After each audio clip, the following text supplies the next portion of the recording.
Përshëndetje të gjithëve, e thjeshtë, e shpejtë dhe e shëndetshme do jetë receta e kësaj supe. Është një supë e përgatitur me plot perime, ka mish pule në të, por edhe makarona të vogla. Fillojmë nga puna. Ndërkohë unë mishin e kam vënë në zjarr të zi, merremi me përgatitjen e perimeve.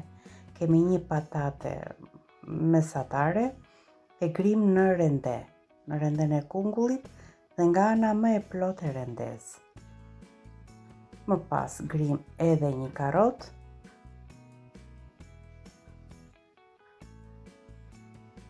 i grim direkt në tenxhere për mos të bërë shumë në pis.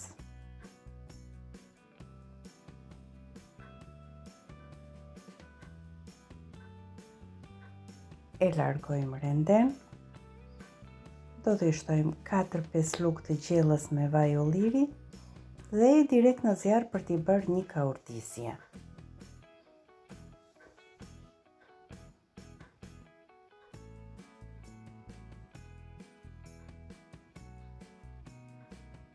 E kaurdisjem për 5 minuta.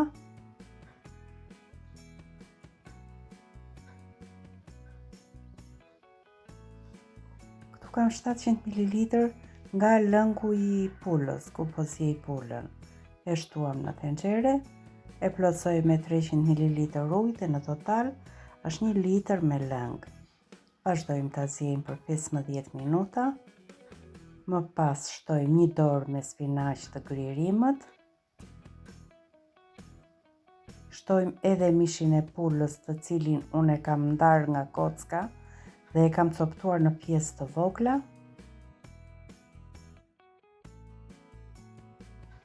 E rregulloj me krip duke i shtuar më pak se 1 lugë çaj krip. Nuk mungon piperizi.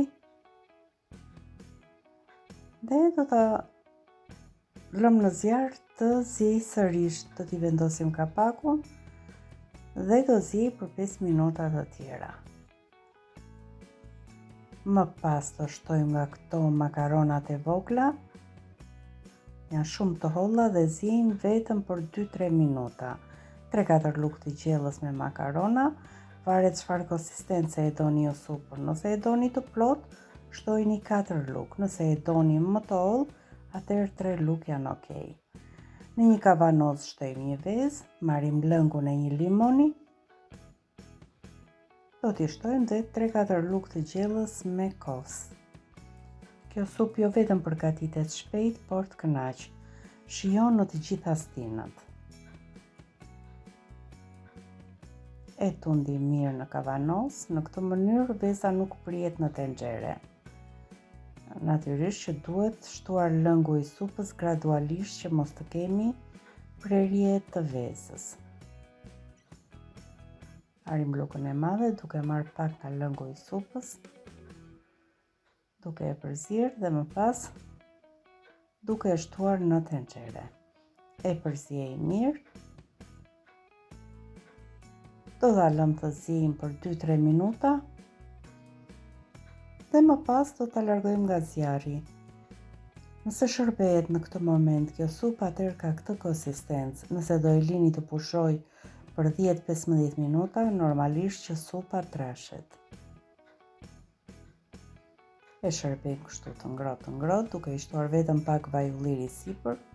Kush dëshiron mund t'i tresin edhe gjalp, t'i shtojnë gjalp në pjatë dhe del super e shijshme, e thjeshtë, ekonomike, e shëndetshme dhe e shijshme.